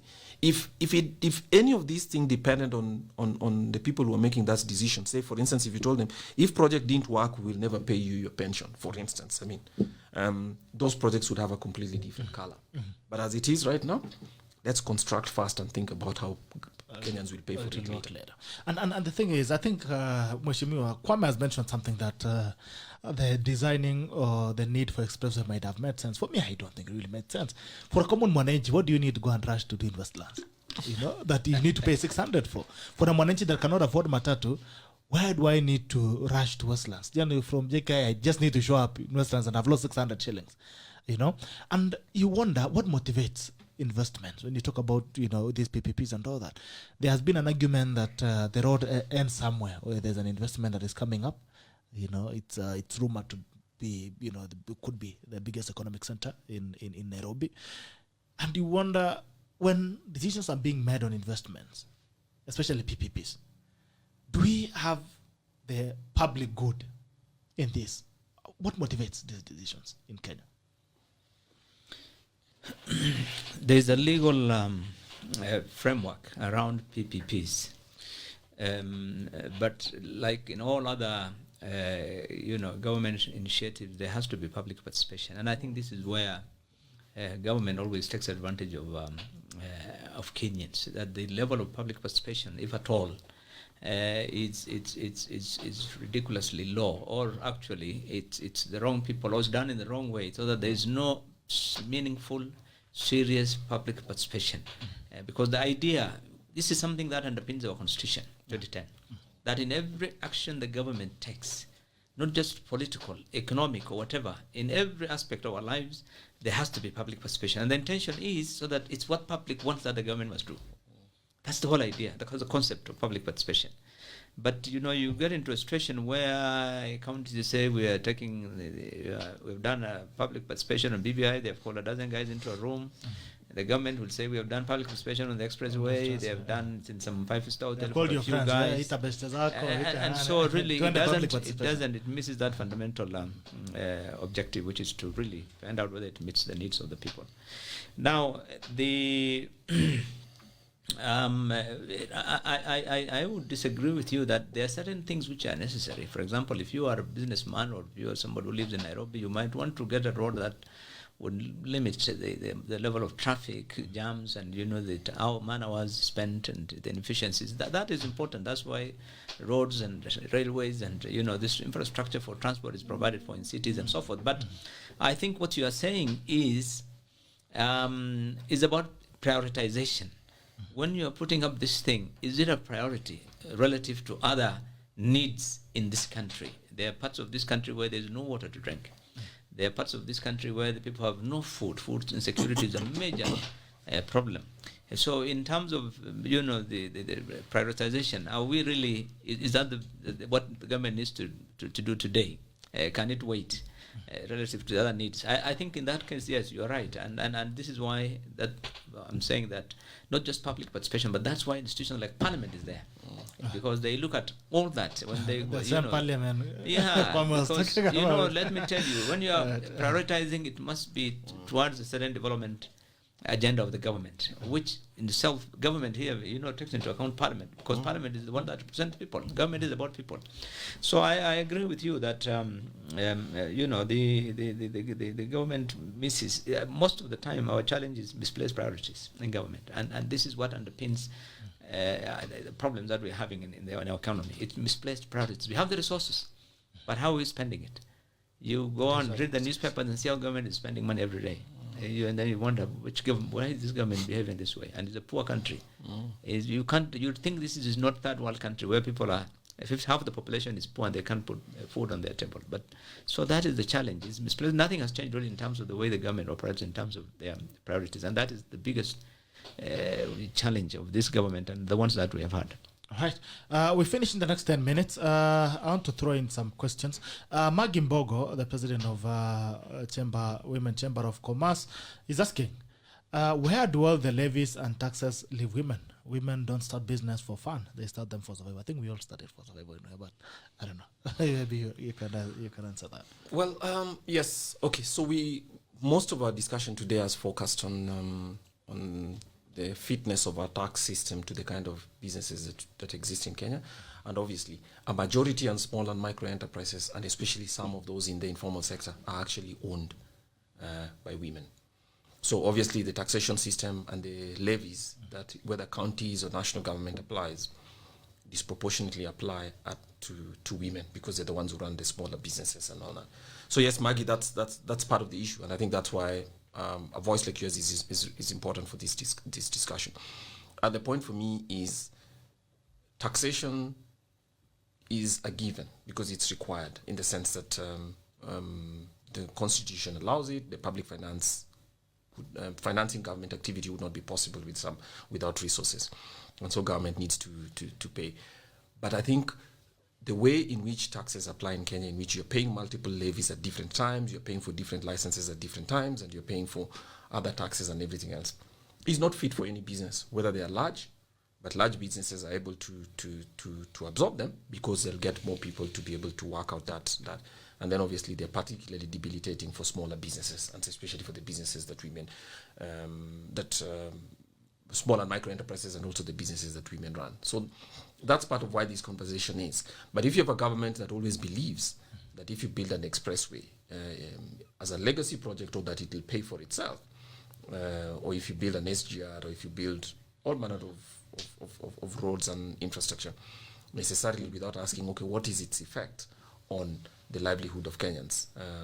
You're only thinking about what the picture will look like, Nairobi will look like with expressways and freeways all over. And you go and feel good about it. Then yes. And, you yes. don't care. So then that's part of why this conversation needs to be actually expanded. And I think we also need to be a little bit more assertive by asking ourselves is, so for instance, you have in Nairobi less than 40% of houses, less than 40% of houses in Nairobi have a sewer system, so sanitation systems. But we are trying to build a huge expressway, which in my view, whose capacity will probably not even reach 50% of it. I think the way prioritization takes place is also an essential argument to have in the same city where many people who work in industrial area doing very important jobs can't afford to drive on public service vehicles and actually walk to work either in the morning or in the evening because they can't pay their fare both ways. So prioritization around how people live in the city is an important thing. And if you think about that relative to what the other taxes, all the other things that national government and also the county government is investing in, we have we need to be a little bit more assertive as citizens about some of the things that represent the interests of who wants a contract or who just wants a city because they were in Singapore and decided this looks nice, let's have it in Nairobi. They don't care the process of getting it Singapore it is. Yeah. Now Olenet says, I wish they did a double carriageways with 4 lanes both sides from Mombasa to Malaba as an I-5 roads, interstate roads in US instead of doing SGR, as the returns could be immense.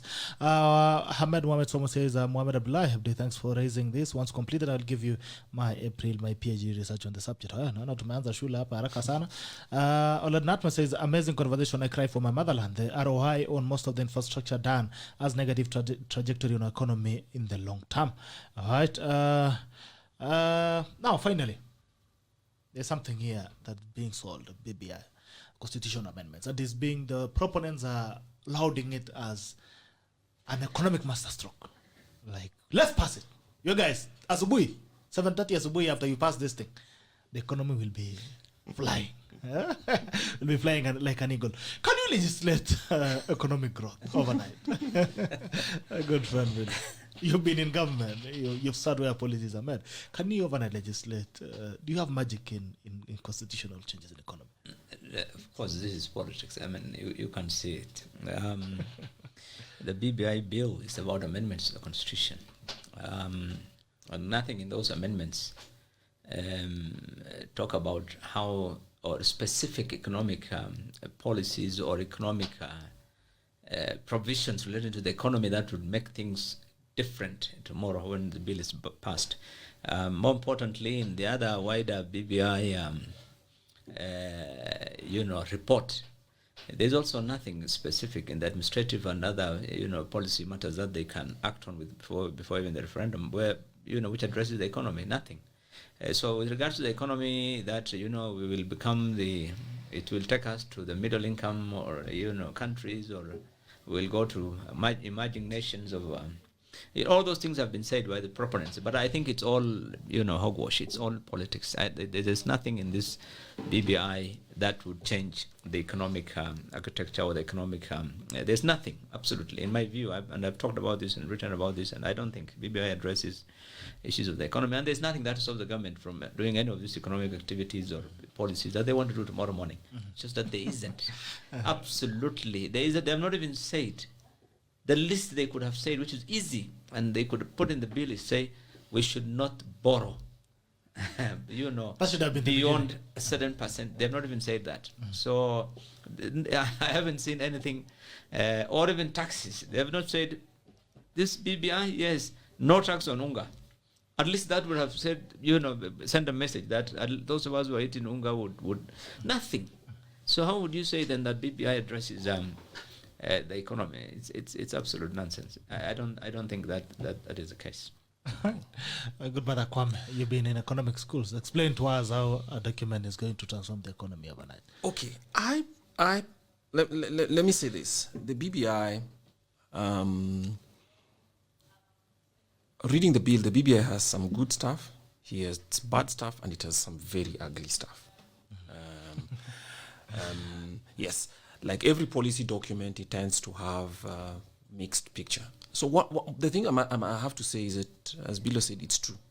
There's no economic problem that Kenya has today that the BBI would solve just by being passed. And the way it was sold out and the alacrity with which its supporters went about trying to bribe county governments, or rather county assemblies, to ensure, or proposing some incentives to county assemblies, suggests to me what is wrong with government and why it would not solve the problem. The idea that instead of reasoning things, you actually excite legislators, whether at county government level or national government level, with parks on the public bill, right? You give them cars for free, which the public pays for. That way of playing around with people's taxes in itself suggests that the good faith that anybody might have had basically should just disappear. I think it's being sold in a very, very bad way. Now, it's not going to solve all problems. The unfortunate thing, again, is even if BBI fails, and there's a likelihood for that, the problems that we have today are also not going to be solved. They'll still stay. And so, yes, our view at the IEA is not to be obsessed with whether BBI passes or not, because even if it does, it's just going to let us know that, well, you can get a an incomplete or a bad law passed, you change the constitution, but you still have to wake up the next morning to solve the problems that Kenya has. So I think that's the idea about why it's a complicated thing, in the sense that it will be subjected to a referendum. Whichever way it goes, we'll wake up one day. We'll also need a loan, but we'll still need to. No, look, let's be honest. The BBI. Okay, let me tell you one of the things that I think about the BBI that has been missold. If you look at the Building Bridges initiative, the problem with the Building Bridges initiative are not the economic implications of what it does. So we calculated at the Institute of Economic Affairs. To be honest, according to the Constitution, there's a violation of the two-thirds principle. And the last Chief Justice actually called Parliament to it. The President did not heed, which means that he's disrespecting an existing constitution. What worries me is, why would he respect a new one just because it's come under the BBI of guys? But the point is this: if you want to look at the ugly part of BBI, it is not the economic part. The ugly part of BBI is there are very loose prescriptions within the BBI. So, for instance, any commissioner of police, the commissioner of police or any person is allowed to delegate their powers to anybody that they choose. Those are very dangerous prescriptions that actually affect our rights under the civil rights. There's also the other prescriptions around a parliament that will now have both executive and the parliament on one side, which is one of the things that had been a problem which Kenyans were trying to solve with this constitution in 2010, which was to keep parliament aside so that parliament can do its oversight functions and keep the executive aside. Now it's been mixed up with the president having a foot on both sides and being able to influence MPs one way or the other. So what we know today as separation of powers, but also what we know today as parliament's obligation to check on the executive, will actually collapse under BBI. Now, the economics part about whether you hire an additional 150 women to balance that number, remember, people are forgetting it. It's actually an experiment for 3 election cycles. So after 3 election cycles, that rule will actually disappear under BBI, which is something that we should be fair by giving them the impression. So yes, it could raise additional spending by close to about between 0, if we elect enough women, to actually closer to about 270 million per month. That's a lot of money by no deed. But it's not the biggest problem that Kenya has in terms of public finance today. The problem is that your average member of parliament earns most of his income, right? The part that he pays tax on, which is about 700,000 shillings, that he pays tax on. The rest come in the form of allowances and the kind of grants that the president can decide one day to convert one grant into the... So if we don't manage that, whether we have BBI or not, if we don't manage the way members of parliament are able to claw through the honey jar, giving themselves all manner of allowances, and the SRC not stopping them, then that's a bigger problem in my view than the BBI.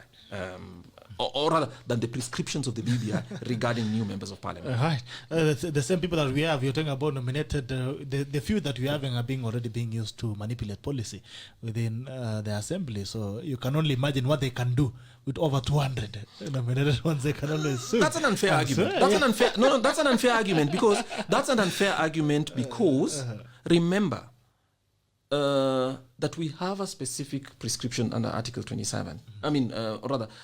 For the two-thirds gender rule. So we can decide, if we do not have the two-thirds gender rule, that we think it is not important to adhere to it, then those who are opposed to BBI, and I think they have a right to do that, should come back and tell us, then let's suspend this rule, so that we will not have to add 150 at the maximum, and another 155 other people. And people are assuming it's women. It can be any gender, right?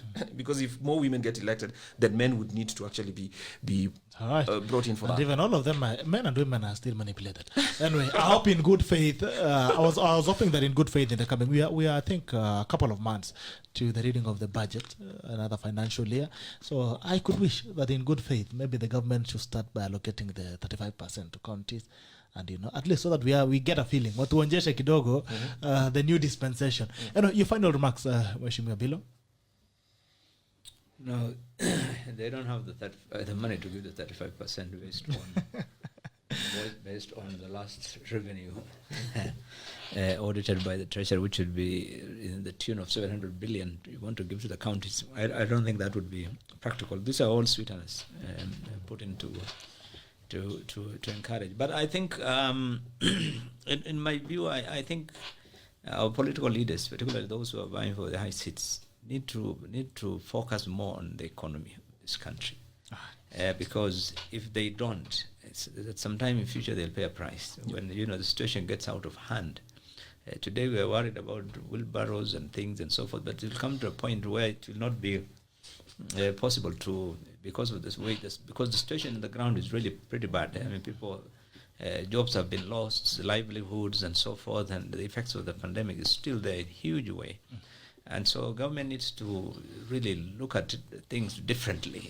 We need a complete paradigm shift in the way the government looks at its budget, which you said is coming up. Let's not just look at the formal sector and the government looking for money to build things. I think they need to look at Kenyans and their livelihoods and how to better them.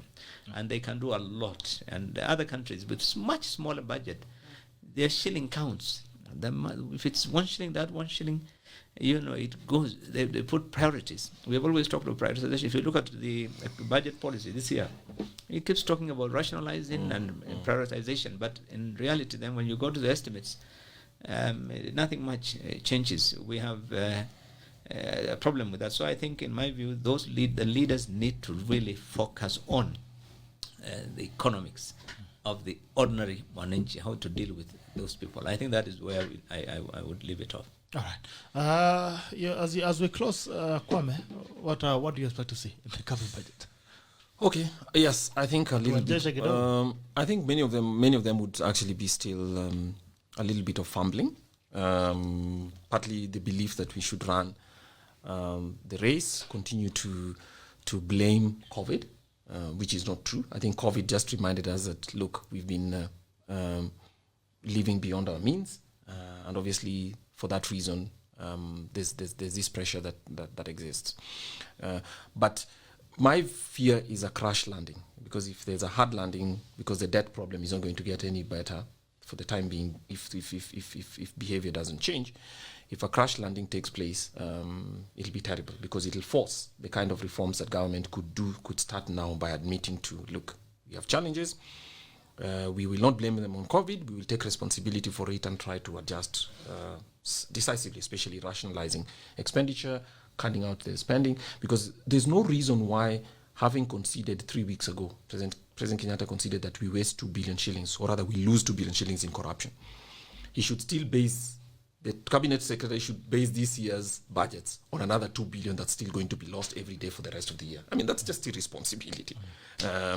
So if Parliament does not call him out to, look, okay, the 2 billion that you said is lost, please take it off the budget so that Kenyans don't have to pay you taxes of 700 billion, and then now manage with what you have, it just means that everybody have accepted this charade, and we're just playing games with each other for the time being. That's the unfortunate thing, because when a hard landing comes, and it's certain to come, we will hand over most of the reins, or we will look like certain institutions globally that people do not like in Kenya will be reading the riot act to the treasury. Wow. So I'd rather we get the handle on it before we have something. And it gets to another hand. Anyway, thank you so much, gentlemen, for coming. It was a pleasure to have you. James Mwenda, the president does not respect the current constitution. Why would he respect the new one? So Alanyeti, thank you so much for the tacklers who have been with us. We really appreciate. Thank you so much for tuning in. Thank you for always making this your favorite morning show. It was a pleasure to have you. We hope to see you again tomorrow. Bye-bye and take care. This is The Tackle, and The Tackle ends now. Signing out. Bye-bye.